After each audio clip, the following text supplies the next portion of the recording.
Hey guys, welcome back to our channel. So for today's video, I'm gonna teach you how to print double-sided in Adobe Acrobat.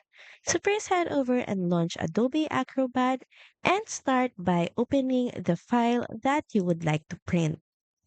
Now here, click on the print icon found at the top corner of your screen, or you can also simply press Ctrl and P on your keyboard.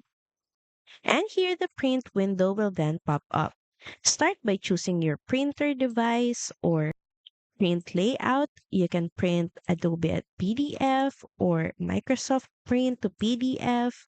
Then, of course, enter the number of copies. Next is choose the pages to print. And in the page sizing and handling, we're gonna switch to multiple.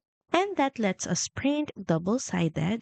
You also have an option here to add a border and choose your orientation if you want it to be printed in portrait mode or landscape mode. And once everything is set, head over and click on the print button. So that's pretty much it. Thank you very much for watching this video, and I'll see you again on the next one. Bye!